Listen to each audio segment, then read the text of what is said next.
Ladies and gentlemen, Kirk Thatcher and Darren Doctorman, the Weirded Beardos. New information has come to light, and we are here, the Weirded Beardos. That's right, man. To inform you. I'm telling you, Walter. Market zero, dude. Market zero, Smokey. Cheers, everybody. We're in Lebowski land today. We are. It's a new day. It's a new dawn. Don't be fatuous. Don't be fatuous, Darren. I'd like some notes because I'm performing my cycle. That's right. I love that movie. We were like, what do we talk about this week? Let's say we'll start with Lebowski, man, and Jeff Bridges and Huddleston. David Huddleston as the elder Lebowski. Steve Buscemi. Yeah. Steve Buscemi is Donnie, the put upon. You're out of your element, Donnie. You're out of your element. You're buddy of mine. A child who walks into the middle of a movie. Tell me, dude, why? What is it? I mean, it was so well cast.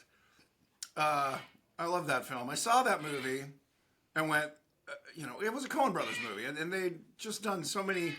At that point, I think 2 movies at least that had made me go, who are these? These guys are amazing.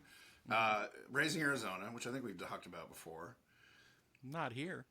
Oh, okay. Well, I talked about it in my head with you. You were much prettier. Raising Arizona and Miller's Crossing? Well, Miller's Crossing and... Or was Hudsucker... Hudsucker was before Lebowski, right? Hudsucker was before Lebowski. Yes. Yeah. So it was Hudsucker and Arizona. And Barton Fink?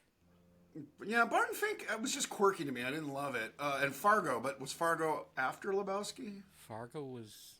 Or before Lebowski? Lebowski? Fargo was after Lebowski. Yeah. Anyway, the Coen Brothers can do odd films, but even some of their smaller ones, like Burn After Reading, I loved. Intolerable Cruelty, I loved, with Clooney. And they let people like Clooney and Brad Pitt do funny characters that are just funny because they're good actors, not because they're like shticky.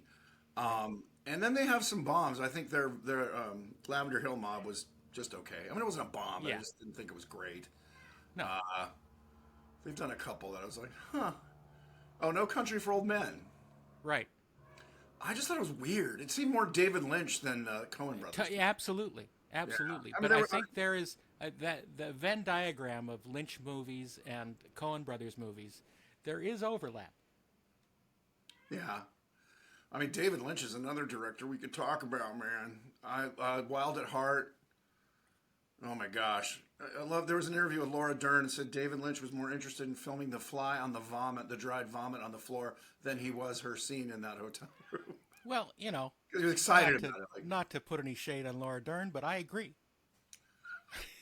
But you're an actress, right? And look, any actor's a little bit insecure and wants their director to be. But it wasn't like he was treating her crappy. He just said he was so excited about the fly on the vomit, where she never lined. Think of how insecure the fly was. I mean, I'm sure it had never done. I mean, he was eating dried vomit, so yeah. And it was fake dried vomit, so kudos to the prop guy. Well, it was Jeff Goldblum, to be fair. Nice callback. Thanks. Chris Wallace one day, who's a dear friend, and the first guy who actually hired me. He's the one who hired me at ILM, but he's an amazing guy. We should definitely put a pin in that. So it's his fault. Well, I mean, I'd love to have him on the show. He is deaf. He has digital implants. So as long as what we're recording on has kind of basically live subtitling, he could do it. Wow. Yeah, and I don't think he can plug in to the computer or something to have it go directly to the part. He has digital implants, which is essentially new electrodes that stimulate your. Wow. You went through the whole process with him while he was going through it. It's amazing. Yeah. Anyway, that's another episode. That's fascinating. We'll see if we can have him on the show. Yeah, the story. Yeah. We were going to talk about Lebowski, and now we're talking about Chris Wallace's earring. Well, this is the nature of this podcast. Yeah, folks, this show is not a straight line to anywhere. Well, the great thing is that if you still want to think about Lebowski, you have to watch us on YouTube, where Kirk is doing his Lebowski. Yeah, man. thing. Well, what's funny is I have a couple Lebowski stories. First of all, my hair was longer, and I basically Yeah. looked like Jeff Bridges. Way before Jeff, I had a goatee and long hair back in the Yeah. '80s. I have pictures to prove it. And when that movie came out, people were like, "Oh, are you the dude?" Even now, with my hair grayed out, when it's longer, the guy at the supermarket, I was standing next to me, we're checking out, and he goes, "Are you the dude?" And I'm like, "Hey, man, I'm a dude, but I don't know if I'm the dude. I mean, I'm also dude, El Duderino, the dudester." Of course, you were wearing slippers and holding a thing of milk at the time. I was wearing a dirty bathrobe. I have the entire ensemble. I even got This I do not doubt. the jelly sandals for Halloween was my easiest costume. I just wear this sweater, which was a gift from a dear friend who works at Pendleton, because these things are not cheap. They're like $300. Jesus. And she just gave it to me because she gave me a tour, got me a tour of the Pendleton factory, which is if you're up in Portland, Oregon, is a cool. If you're interested, I'm interested in all kinds of manufacturing on a large scale because it's just interesting. That just sounds weird. I know, but it's fascinating to me. Like, knitting a sweater, fine, but knitting 1,000 sweaters a day plus blankets and all that's interesting. I mean, the machinery that does it and the technology hasn't changed that much. Some of those machines are like 80 years old, just giant cast iron dinosaur things that, anyway. That put thousands of people out of work. Yeah, well, during the Victorian times, we still mourn them. Yeah. Damn you, Eli Whitney, and your cotton gin. Have you ever drank cotton gin? It's not very good. No, yeah. Of course, that was a shortened version of the cotton engine that he had the patent on. Yes, Laban, definitely. That is true. Thank you, Professor Dr. Darren. We were talking right before we started recording about because Kirk did a great Daffy Duck impersonation. Yeah. And I mentioned that Richard Dreyfuss is basically Daffy Duck in human form. He does get apoplectic. Daffy Duck was my favorite. I mean, I love Bugs, but Daffy just... Oh, Daffy is great. I used to have all of duck season, rabbit season memorized. Nice. Rabbit season, fire! Just like that whole thing. Pronoun trouble. Pronoun trouble. You're despicable.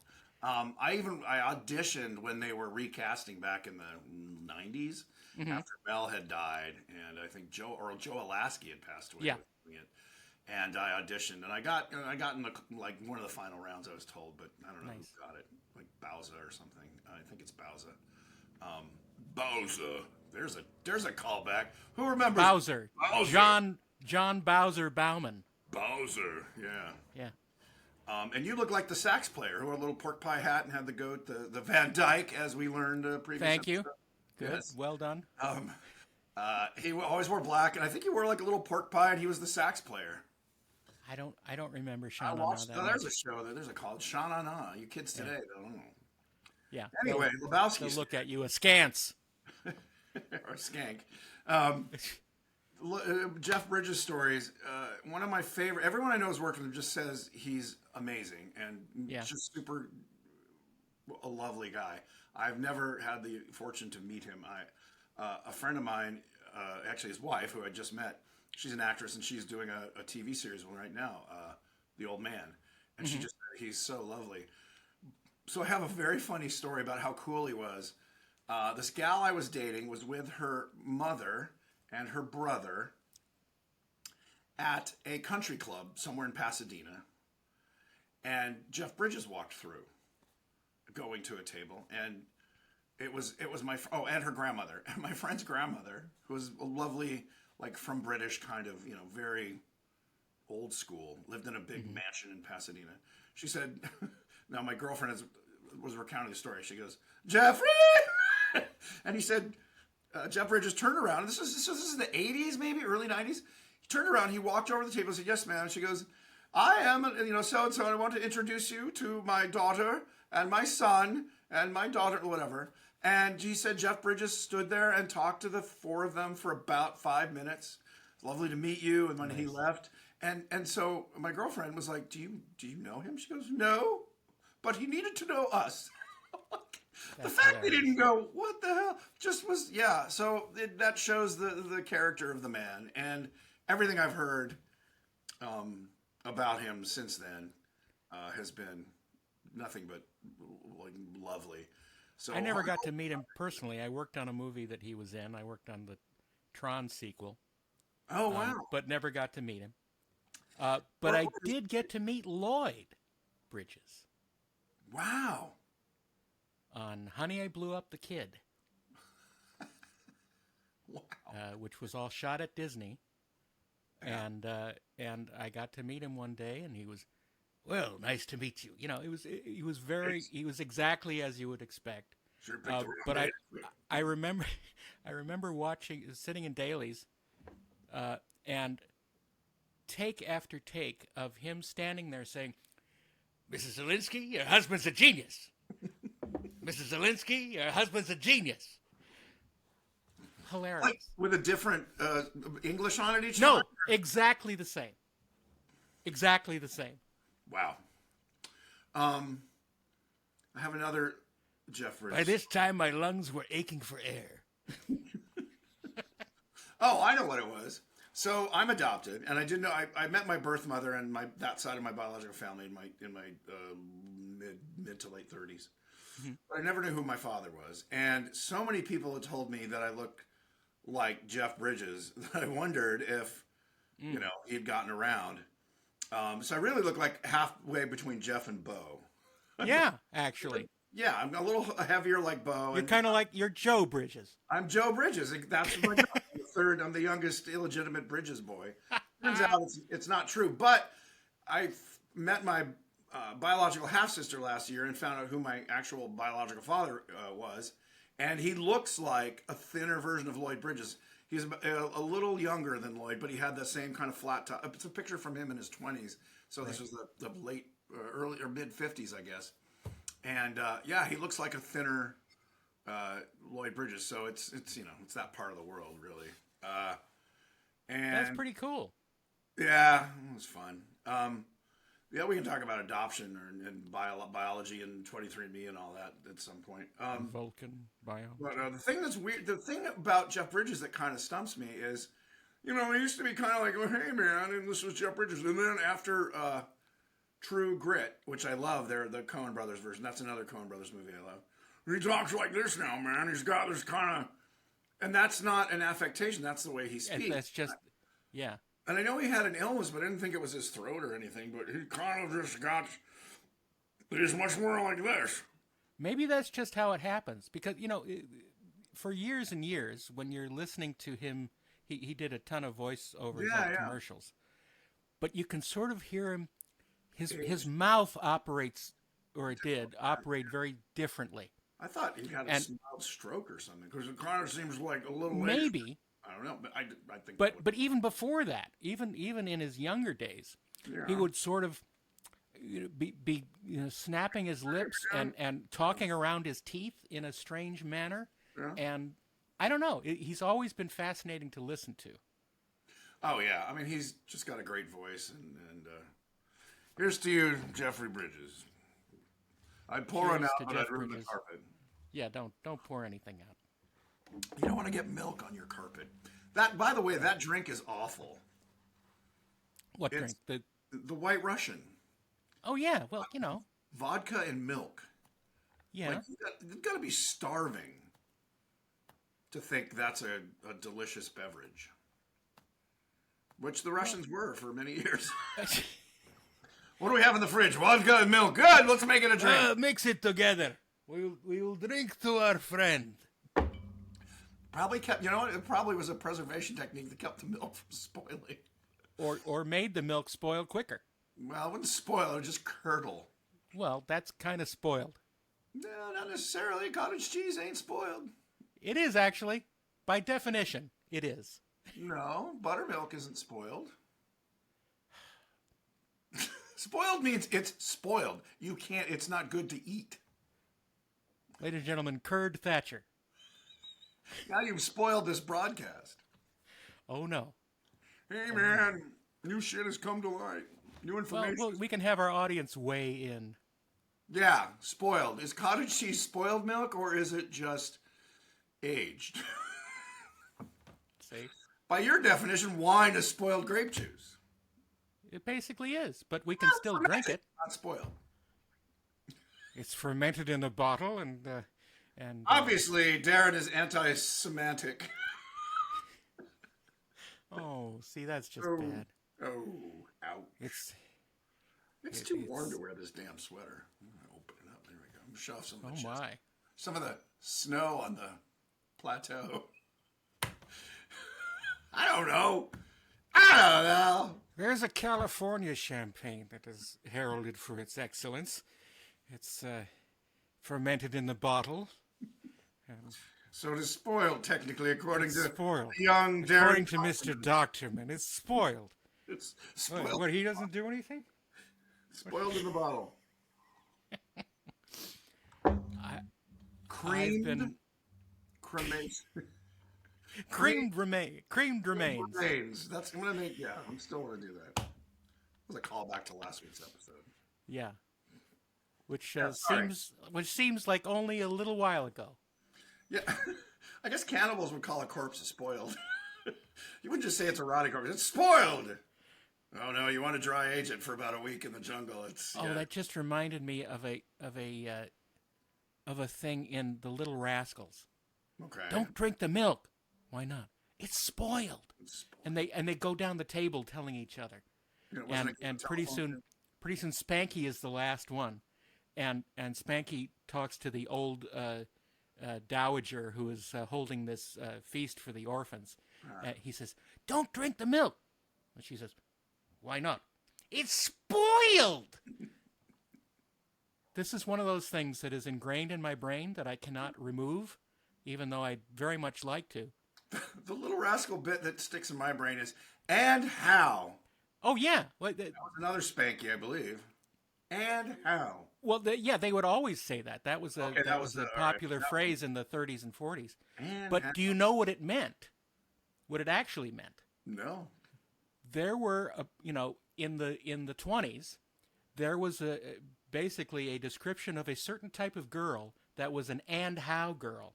Oh. And you know exactly what that means. She was up for anything. Ooh, and how? So, and how? That would be a great character name, Andy Howe. I think it was. I think it was an adult actress's stage name, Anne Howe. In our next production, we'll have a character named Anne Howe, and people just say, "There she goes, Anne Howe." Anne Howe. All the nonagerians will laugh. The Centurions. Back to the Little Rascals, or our gang as they were originally called. Cosa Nostra in Italy. There was one episode, or short. Remember, these were not made for TV. Like 12 minutes. They're 2-reelers or 1-reelers. Yeah. But Spanky was still a baby, and I think Stymie was making some kind of thing in the kitchen, and they'd thrown flour and eggs and all sorts of junk into this big bowl, basically. And it started breathing. It started. Oh, right. And it made this sound that Howard Stern would later use on his show. It basically, wow. And it was the most hilarious thing. Every time it breathed out, it went, wow. It sounds like Gleason when he would, get angry or drink something. Go, wow. But remember, this was like 20 years before Jackie. Oh no, absolutely. So did you watch it on public access or what we call? No, on just syndicated TV every morning at like 6:30. Oh, for us, they would have the Little Rascals. Yeah, it was on UHF in LA, and along with Monty Python for some reason, all that stuff was kind of it was not regular television. Monty Python was hosted by Gary Owens. They thought Americans need somebody to. Yeah, wow. Hello, I'm Gary Owens, the Grand High Nurgle, and you're listening to. Yeah, because in Chicago, when I first watched Python, it was on the local PBS station. It was CBS or PBS, WTTW. PBS. Yeah. Well, I guess UHF was PBS in LA. Like Sesame Street, that was Channel 52, which was UHF. Wow.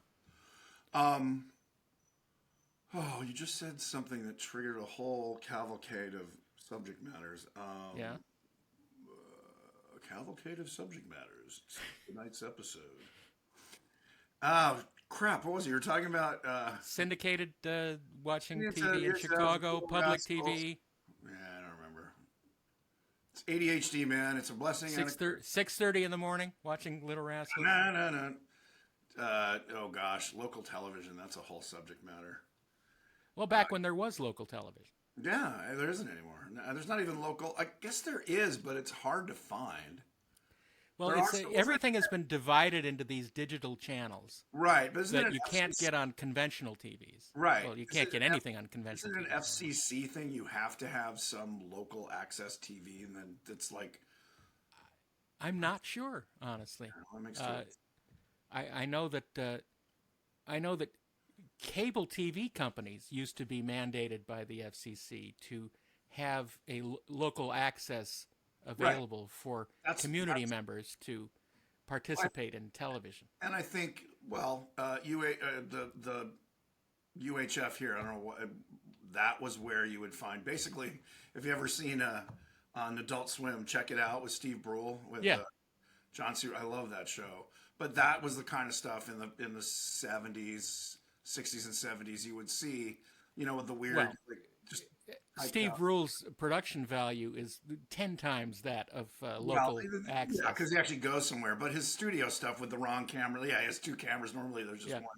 But it's still hilarious, and it reminds me of those and SCTV did great versions of local. And I don't know if kids today, they would be like, I don't get it.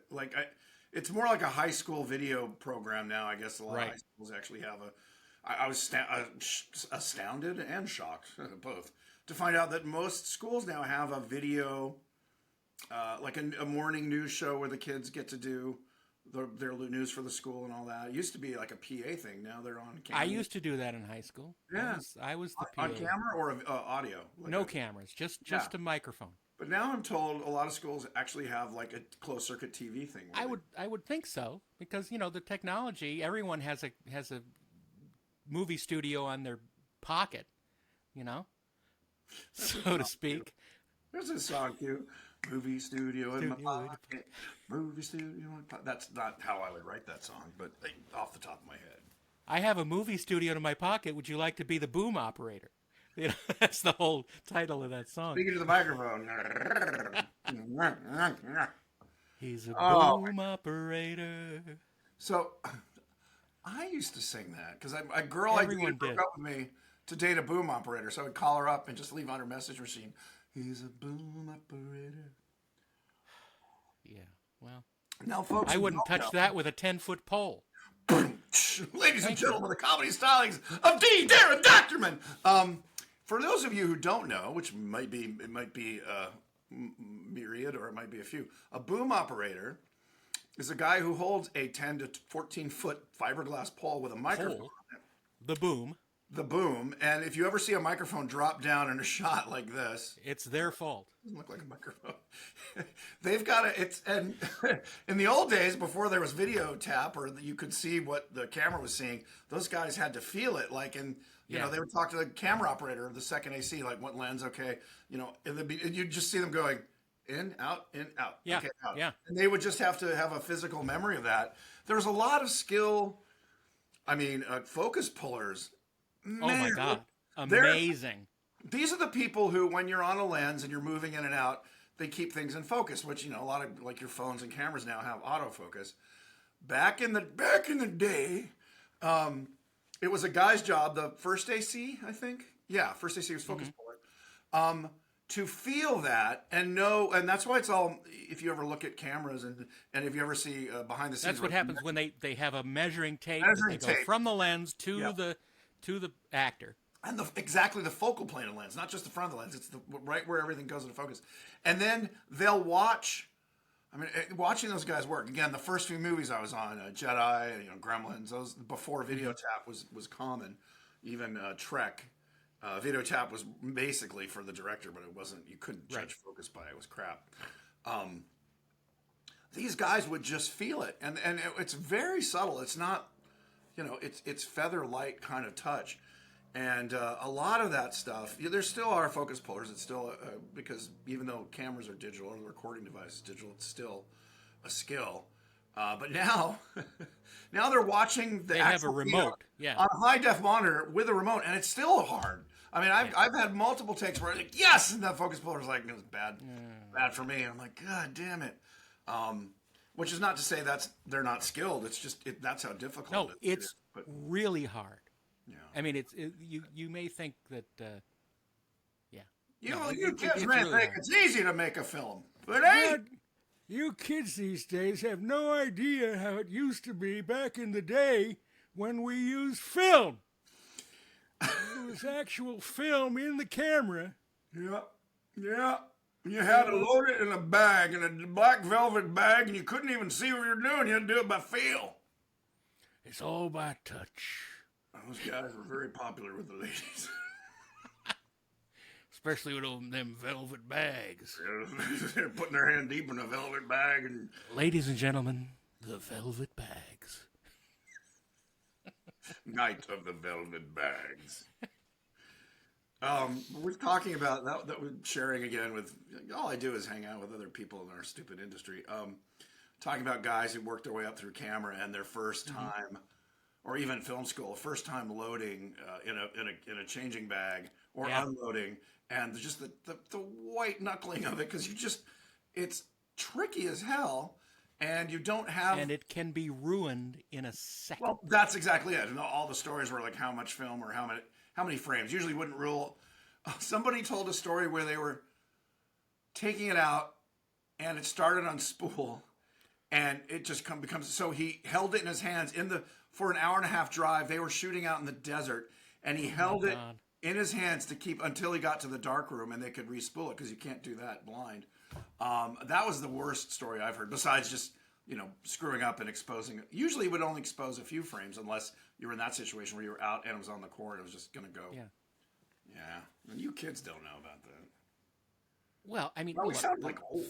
Film technology is basically from the 19th century. Yeah, it's clock. It's watch mechanisms used to. Yeah. And thanks to people like George Lucas, they are the ones who pulled that industry into the future.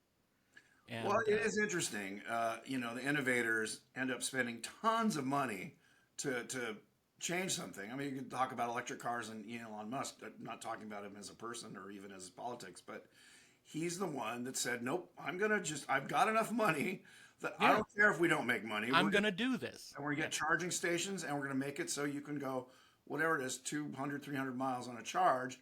And then he gave that technology away. It's free to any car company. In other words, there's no license or anything, because he's like, this is only going to, and it's usually guys who are billionaires. Well, because other people can't afford to do that. Well, that's what I mean. They'll go like, I will take the lost leader. And George didn't, he didn't have any, well, I guess a THX is a patent and a couple other things, but it's not where he makes obviously he makes some money. Well, I don't know anymore now that Disney owns it, but he just went, nope, this needs to get better. Peter Jackson to some degree, but not as he was more evolutionary with Weta than George was. But George paved the way, just like, George Méliès paved the way 100 years earlier. Méliès.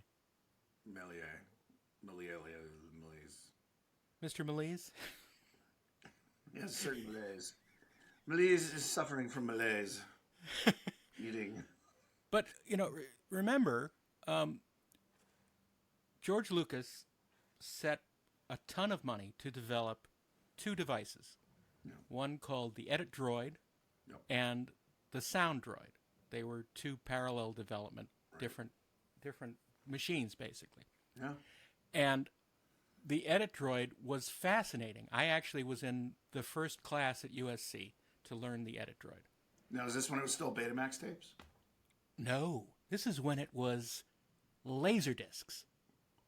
Oh, wow, because the first iteration was Laserdiscs. Wow. Because they couldn't get the 3/4 U-Matics to freeze frame correctly.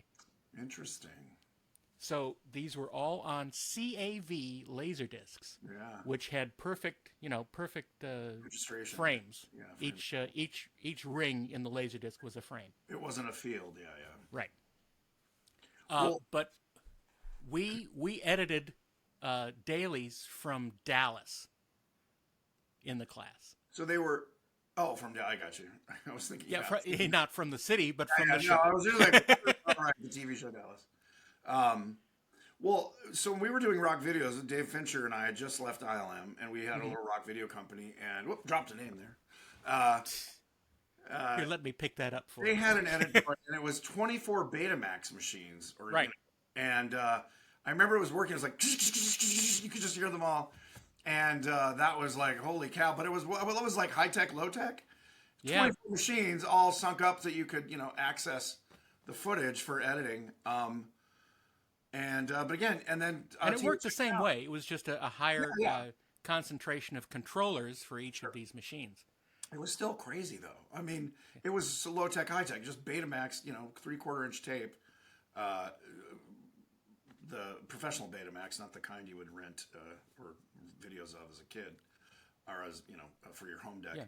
And I remember just thinking, "Wow, that's amazing!" And Jesus, what a lot of just mechanical synchronization to just amazing. do. Yeah. And again, this was not the first electronic editing thing.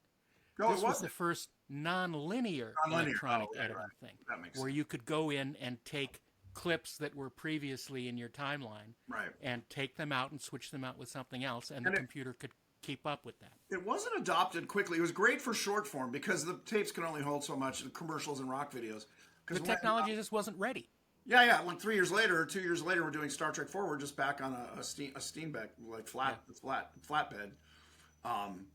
But it was really the birth of digital storage where it became affordable that made nonlinear. You're right. So he pioneered that, and he pioneered made the first thing, and that technology went on to become Avid. Avid, yeah. And revolutionized And the Final industry. Cut Pro and everything else. Yeah. No, but specifically, Ederdroid became Avid. Yeah. And THX unifying film sound because theaters sometimes had 2 speakers. Theaters sucked. Yeah, I mean it was mono. Yeah. All the way up until even Star Wars had to be released in mono because some theaters didn't have. Well, yeah, a lot of theaters, but of course the premier theaters across the country were in stereo. Like I saw Man's Chinese, which had subwoofers and everything. You're blown away. But he made it not only, THX, so that everyone had the same experience, even at home with home THX.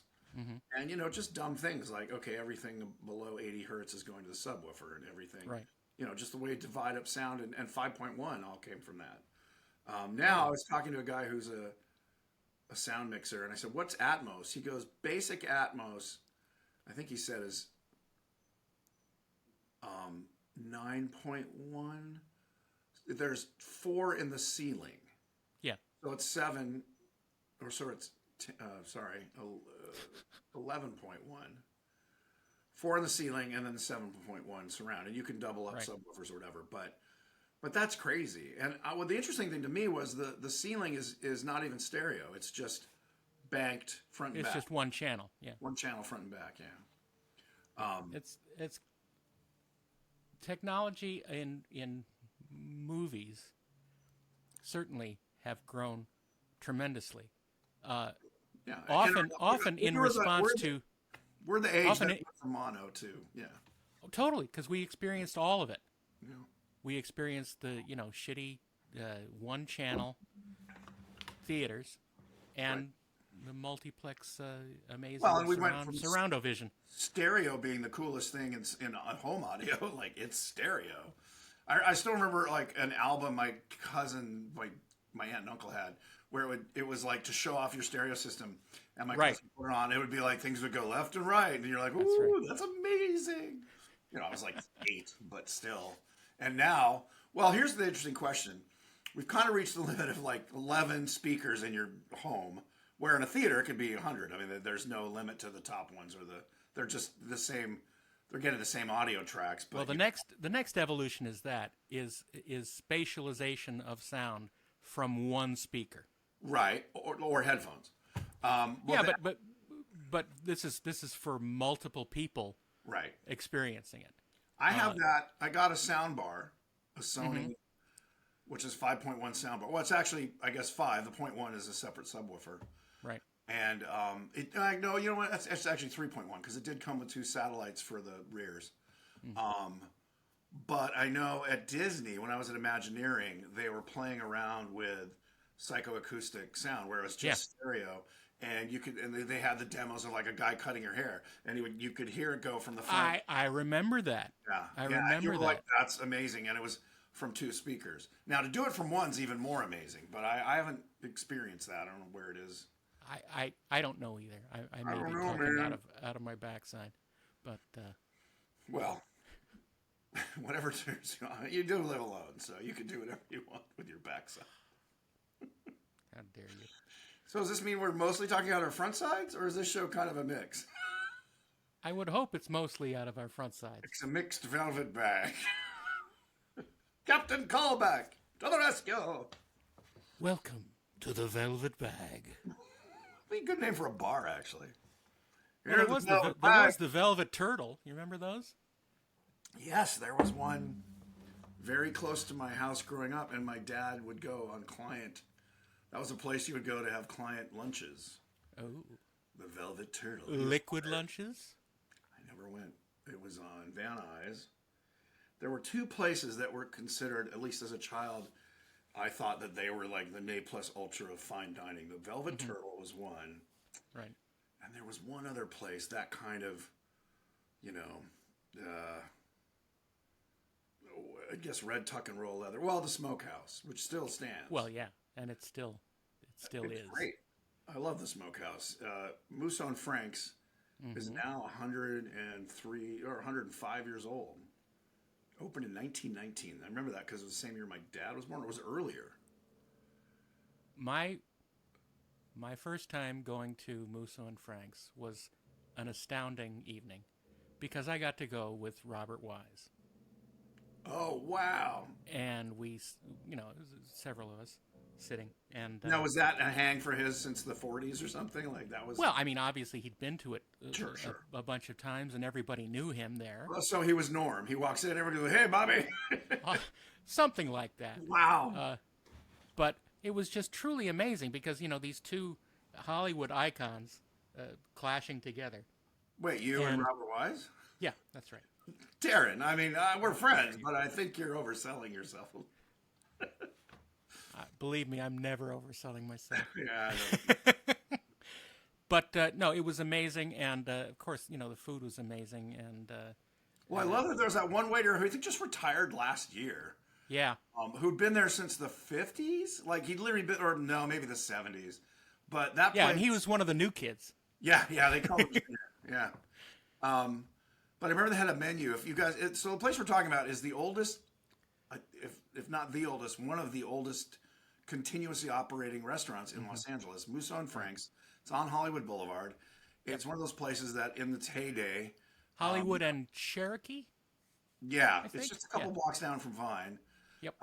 It was frequented by the stars of the day. It was right down the street from the Man's Chinese Theater and the Egyptian and all that. One of the first scenes in Once Upon a Time in Hollywood is at Musso and Frank's. And it has not changed. The mural on the wall is still the same. The booths are still the same. The menu still has things like sweetbreads and like things in béarnaise, so just stuff you're like, oh, I remember, tomato consomme, and just we. It's a different time. It is a time jump that you go into when you go there, which is part of the draw. But the drinks are good. The food is good. It's not like they kind of turned it into a factory. It's still a good restaurant. The management is nice. And yes, incredibly expensive. What's that? I said, and yes, incredibly expensive. Not as much as Yamashiro. That place went through the roof. Yeah, but who the hell wants to go there? It's a great view. It's a good date place. It got super fancy though. I remember. So I went to Musso and Frank's. I think the first time I was in college. I'd heard about it, but I went there, and again, this was in. I mean, it was basically still the 70s. It was 1980, and it still had that 70s vibe of like it wasn't really cool yet. It wasn't cool Right. retro. It was just sort of, oh, this place is still around. Oh, here's an old place. Let's go. Yeah, so it was never packed. You could get in any time of day. Now you got to make reservations for dinner like weeks in Yep. advance. Yep. Yeah, everything old is new again. And I remember sitting in the booth. Except us. What's that? I said except us. Except us. Yeah, we're always new. We're always No, fresh. we're the new Weirded Beardos. The new original Weirded Beardos. Here we come. Yeah, that's our band name. The new original Weirded Beardos. Ooh, I said it without even stopping this time. There you go. And So you went to Musso's. I went to Musso's, and I remember they had sweetbreads. Right. And my buddy and I, we like liver and stuff, so we asked the waiter, "What are sweetbreads?" And he was of Latin, probably South American descent, and he's like, it's the part of it's an organ meat, and we're like, it's not the He goes, oh no, No. not that. That's down later on the. Yeah, exactly. How do you say balls without saying it's not his balls, right? So we're like, it's not the. And he thought that was hilarious. No. Those are the Rocky Mountain oysters. Yeah, I know, but sweetbreads, it sounds generic enough that you're like, what is it? Turns out it's the thymus. Yeah. Who knew? The thymus. Hello, thymus. My nephew Thymus is going to slop the hogs today. Hey, Thymus. Which I'd heard of, but I still wouldn't point to the thymus. I think it's in your throat in humans. I don't know. Someone with medical knowledge. I think it's near the brain. But it's brain adjacent. It's a gland. It's a gland. Not an organ. It's a gland, and it's not bread, and it's not particularly it's sweet. not sweet, but it is good. It's kind of white, and it's like other glands you don't probably want to eat. It's less irony like other organ meats. It's what? It tastes less irony. Yes, yeah, than it's definitely other organ meats. Yeah, like heart and liver and things like that are like purple. It's pale. It was good. So that was my introduction. I'm like, any place that serves thymus. Thymus. This is thymus ale. Flaming with the thymus. I remember we had to look it up at the UCLA library. I asked, or in the dictionary, I guess. So I would go there every once in a while, kind of a special occasion, take a date there because it was fun. And then I remember, probably in the mid 2000s, around 2010. I went and Huell Hauser was there. Mm-hmm. And I was told later that he frequented there on Fridays and Saturday nights. Yep. Super lovely guy, incredibly tall. And I grew up watching his shows like California Gold. And he was exactly the way he was on camera. Well, hey, nice to meet you. And, I work with him. Oh, I love the Muppets. And he was just charming and friendly. And then I heard later that he would go there to pick up young men. And he was fun. Well, it could have been you. I know if I played my cards right, but I'm like, yeah, I was too Seth Rogen. You could have been the, you could have been the ex Mr. Hauser. But that was the only celebrity spotting or actually talked to somebody. I guess because he was garrulous and liked, I guess, guys of the cut of my jib, which it is cut if anyone's curious. Sorry, No, boom operator. Boom, not jib operator. Not jib. No, that's naughty nautical term. Oh. Yeah, so if you are in Los Angeles and you do want kind of a cool night out in a very retro vibe, I would say Musso Make your reservations early. Well, yeah, like weeks, maybe months. Smokehouse is a little easier to get into. Yeah. And that place is cool because people don't know that Toluca Lake actually has a lake. Yeah. And it is on the corner of it, although I don't think you can't see it from the restaurant. But it's right across from Warner Brothers. Mm-hmm. And it's same tuck and roll red leather. They haven't changed it at all. There's great, who I just met there. That's a place you can still see celebrities. I just met Elizabeth Olsen. Oh. I was with a group and she was friends with them. She's like, so, we're all saying hi. She goes, hi, I'm Lizzie. She's 5'0" but super sweet. Right. Like, not at all. Like, you literally think she's somebody's, new young wife. Just incredibly sweet and charming. Mm-hmm. And her husband's a musician who I was told I didn't know him. Big surprise. Big surprise, yeah. Max knows him. Yeah. He's mad that I didn't. Anyway, so that's the other place, the Smokehouse. I think it was established in 1943, so it's a little less antique as. Well, you can imagine Errol Flynn hanging out there, and when we worked at Universal, one of my bosses used to call it Stage 53. Nice. So if anyone wants me, I'll be on Stage 53. And let's talk about movie the set smokehouse. terminology, which is always fun. The first one you need to know, if you're going to be on a set and someone says 10-1, it means they're going to the bathroom. Usually to pee, and then the joke is 10-2 means, okay, it's going to be a little longer. 2 minutes, not 2 minutes, yeah. Well, here's what's weird. As a director, or anyone else, anyone who has to be there basically the whole time, you can't just bugger off and not tell people, because they're, especially the PAs will lose their minds. So you just go, or sometimes you just go, the hand signals. For those listeners who are not watching, you just hold up 10 fingers and one, you just usually your first AD. Everything all right? Someone at your door? One of my power backups just went out. Luckily, it isn't attached to this computer. So it's not even windy or raining. Weird. I know. Wait, do you suffer from poltergeists? Do you have feelings of dread in your basement? Exactly. We're ready to believe you. We believe you. Call the weirded Beardos. I'm excited about that coming out. The new Ghostbusters. I guess I'm sure it'll be interesting. It's directed by. The trailer looks like they're spending the money on it. Jesus, the snow everywhere. It's directed by a guy I know, Gil Kennan, who directed. Oh, it's not Reitman's Monster House. It's not. Son. Oh. No, he's producing.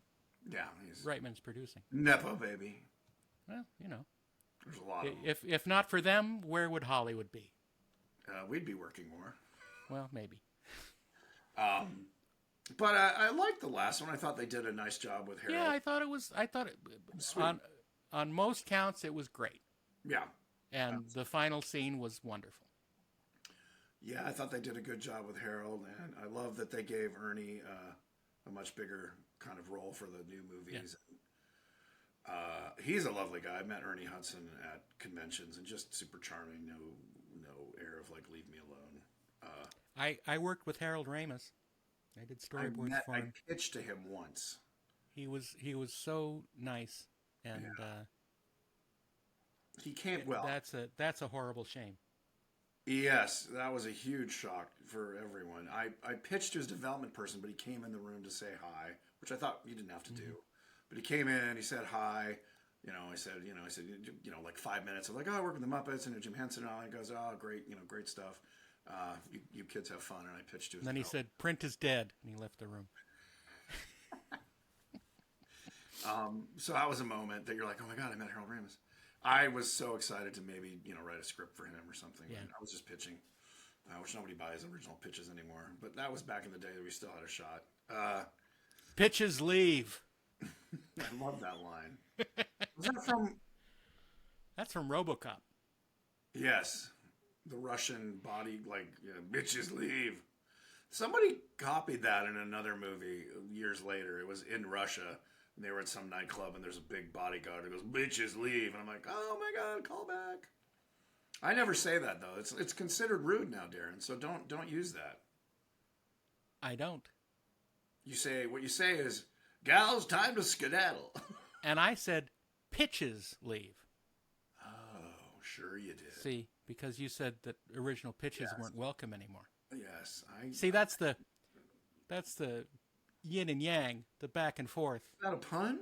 Was that what do you consider a pun? No, Your Majesty. It's simply a play on words. I don't consider it. That's a line from a great French film called Wit in English. It's all in French, but the whole thing was that to be in the court of the Sun King and get the only coin is because even if you weren't rich was to be witty and to make people laugh and to kind of cut down your the people that you don't like. And somebody said they're walking along in Versailles and somebody makes a joke. It's literally a pun. And I think the king does it. And he goes, oh, and he turns to his, and the guy who played it was great. He turns to his right-hand guy and he goes, did I just make a pun? Which was considered farting in public. Right. Very rude and unclever. And his assistant, who was a total kiss ass, is like, oh no, Your Majesty, it was simply a play on words. He's like, yes, very good. Oh, good. Yeah. Yeah. Yeah. Many notes. And the podcast fizzled to nothing. How much time do we have? I got a million subjects to talk about. A million of them! Where are we? Are we at 45, 50? Where are we? We got about 10 minutes more. All right, 10 minutes. Let's see. Let's talk about All right, here we go. 10 minutes of entertainment. All right, let's talk about the word minutes. It also is minute, and only by association would you know how the thing's like. Is it minute or is it a minute? Now, why did it come about that way? Now, in the French, minute means tiny. So, is it from the French? Is it from the Latin? Look it up.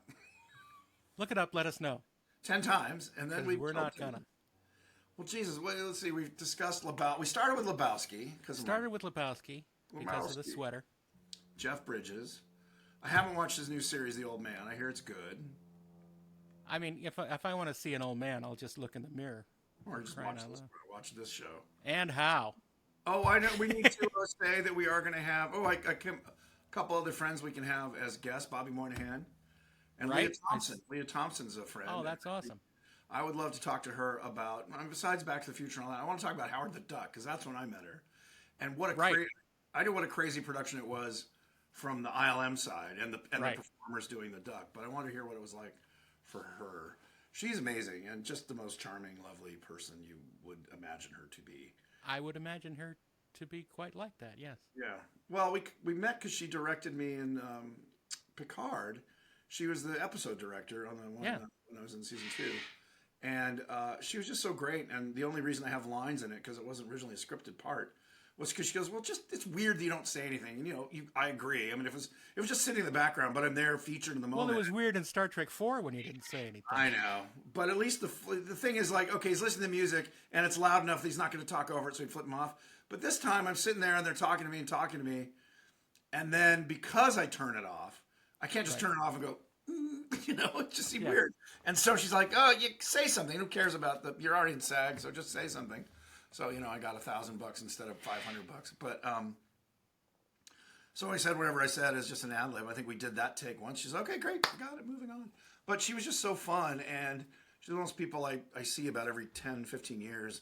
Mm-hmm. We're kind of friends, but not close, just acquaintances, I would say. Yeah. But now we're much friendlier because we've been at a con together and hung out. Nice. She's lovely. So, and then Bobby Moynihan is a good friend. I met him when we did the Muppets at the Hollywood Bowl, and they were looking for. We went to Keegan-Michael Key, who I would have loved, but he couldn't do it. Mm-hmm. And Bobby had just left, literally like 2 months earlier, because we did it in the summer. He had just announced that he wasn't going back to SNL. I said, "Get Bobby Moynihan." I'd never met the man. Oh, no, it's not true. He was friends. You're a liar, Mr. Thatcher. Dirty liar. Somebody needs a spanking. It's Darren. It's Darren, everybody, not me. It's not me. I'm a Dom. I'm not a sub. Marine. And by Dom, I mean domestic. I'm not a maid. That's not what Huell Howard said. I'm a Dom anyway. Kids, turn off your radios. Radios? What are those? Well, you see. Back in the old days. An iPod in your car. There was something called radio. He was, I don't know, he knew Dave Goelz. We were actually at, again, Michael Giacchino is this like nexus of people that I've met. Mm-hmm. We were at one of the live performances of Star Trek, the J.J. Abrams ones, and Michael was conducting a live orchestra at Comic-Con. It was a blast. And Bobby was sitting either behind me or something, and we all went to say hi to Michael. And I don't know if he knew Michael or he had some connection, but we just hit it off. And he's just, a big, funny, lovable guy, and he really is as fun and lovable. And so he would be a great guy. I mean, his career is so interesting, and yeah, I just love people like that where they're not don't talk to me people. Right. Some actors it makes sense when you're that. I mean, I'm always more impressed when there are people that you recognize on the street and they're still approachable. Right. Normal. They're real people. What's that? Real people. Yeah, and they get that they're lucky, and their job is a job, and it's fun, and they understand why they're recognized. They're not like, oh my God, somebody recognized me. Well, you've been in 30 movies, and your head's the size of a Buick on the screen. It's kind of hard not to. So we do want to have guests. Yeah, we're going to have guests. We've just been sort of vamping. Figuring out what the show is, these few weeks. And again, if you guys, all 28 of our listeners, if you have, I got to start promoting this. I'm sorry, I just kind of like don't know. I'm just got to, this weekend, I'm going to sit down because it's going to be pouring rain. I'm just going to write up, watch this, listen to me be an idiot, listen to Darren sound smart. Wow. We aren't interesting. I was talking to as the person who edits these, you ought to treat me better. Wow. Sorry for trying to make me sound smart. It was I asked a couple friends who listened to it and were kindly tuned in, and they said, "Oh, it's fun. You're like your guys are a good mix in that he's the long-suffering smart one, and you're the gabby idiot." My words, not theirs. I think they might have been kinder, but I kind of read between the lines. Funny. But it is. I think we do have a nice kind of. I don't know. I'm not blowing our own horn here. If I did, I'd never leave the house. But we have a good. I think we have a good thing going here. With again, we can fill hours without actually having any manner of agenda. Well, that's another guest we should have on Phil Hours. Phil Hours, yeah, along with Ann Howe. Well, that was the old law firm, Dewey, Cheatham and Howe. Right? Yeah. That sounds like a Bob and Ray bit. Oh, I remember we were talking about Bob and Ray.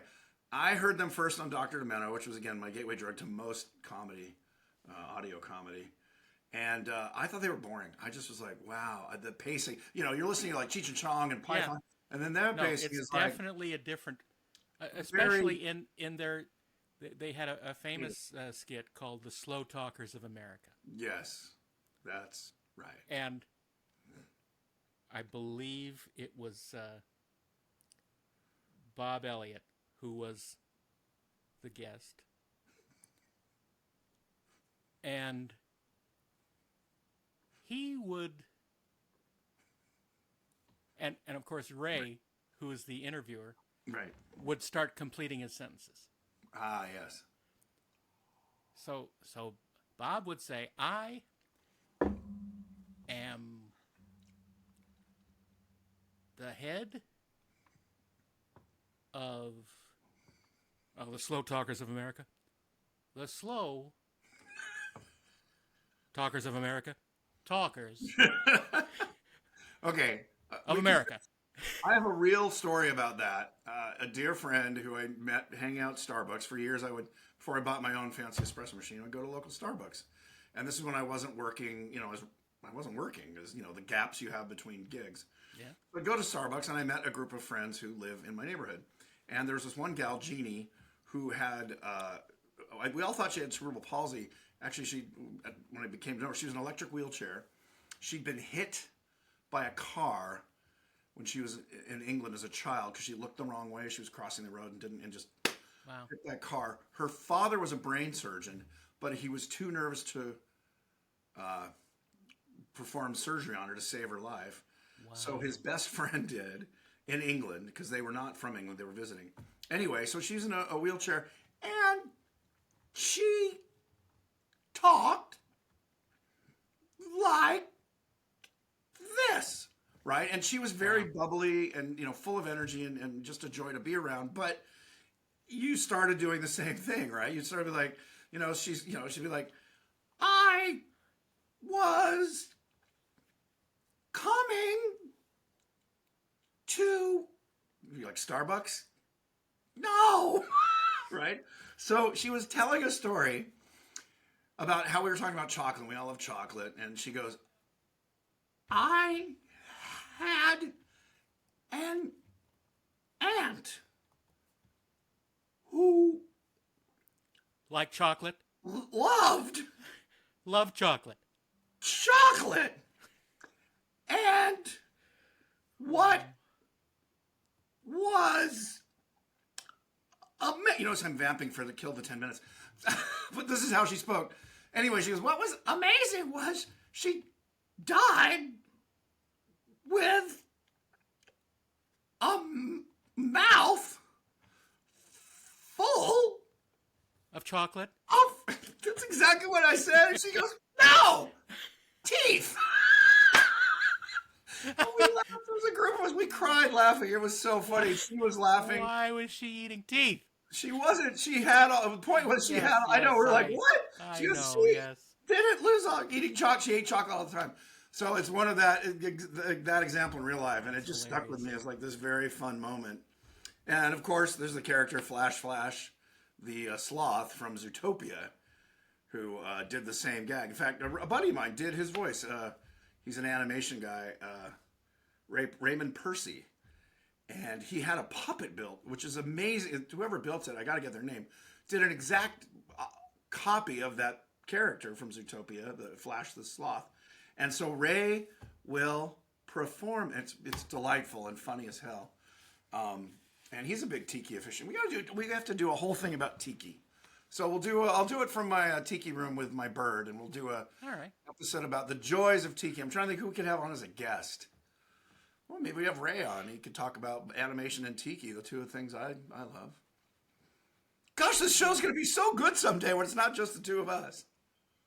Oh, see, don't undersell myself. That's how I get dates. I just get pity. Nobody loves Robot Lincoln.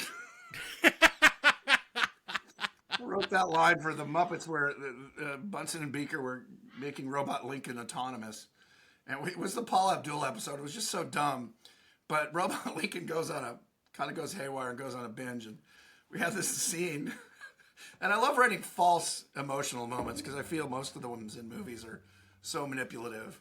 So he's sitting on a bench by himself, and he's destroyed the set, and he's off by himself, and he's like, I don't know why the line is so funny. Nobody loves Robot Lincoln. Well, it's funny because Paul it's Abdul true. comes in there, and I think all the Muppets sing like, "We all need somebody to lean on" or something, and it's weirdly charming, but that line for some reason just makes me laugh because it's so out there. Nobody loves Robot Lincoln. And on that note. Plus, you hate Lincoln, so that's what makes it No, I love Lincoln. He made weird beards cool, and as a weirded beardo. Darren, how dare you? Other than that, Mrs. Lincoln, how'd you like the play? He and Darwin. Charles Darwin had a weird beard. He did. Well, people of that time often had weird beards. It's true. We're kind of bringing beards have come back. I mean, they were big in the 70s, 60s, and 70s, and then went away. Mutton chops were big, and then, I mean, I've always had facial hair most of my life since I was 18. Yeah. But I care what the local style is, but obviously, if you're looking at this, anyway, there's something to talk about. See? So next time we'll delve into this on the Bearded Beardos, when you'll hear Max say, he's not. Thank you. He actually does say words. Maybe when we do the show from the Tiki Room, we'll get him to say, I love you. That's his Burgess Meredith impersonation. Come on, Rock. I got him to say, fresh Florida orange juice. Like, what a weird choice for a spokesperson. A guy who sounds like he gargles with, Drano and steel wool. Fresh Florida orange juice from the Florida Sunshine Tree. I'm like, oh my God. He sounds like he should be doing an ad for COPD. You want COPD? Smoke wastes and lights. That's a very good Burgess Meredith, I have to say. You know what? That gets me so many dates. No doubt. The girls are looking with the older crowd. In Ladyland, as they said in the producers. The 30-year-old, they're looking for a zaddy. They're like, I want a zaddy who could do the Penguin from '66 Batman. I have his nose. I've got that pointy nose. No, you don't. See, we leave him on a high moment, a high point, Darren. That's how you do it. Next time on High Point with the Weirded Beardos. Dun dun dun dun dun dun dun. High Point. All right. Well, thanks for listening to all this palaver. We'll see you next time, or should I say, you'll see us. That's right. If you want to send in pictures, please do. I don't know. Can they do that on YouTube? You can't send photos, can you? But you can send it to our email, theweirdedbeardos@gmail.com. Yeah. And please, this is a family organization, so no nudes. He means, wait, no, what? Don't listen to the doctor. Listen to the dude, man. No, send nudes, man. Nudes are, it's free expression of your love, man.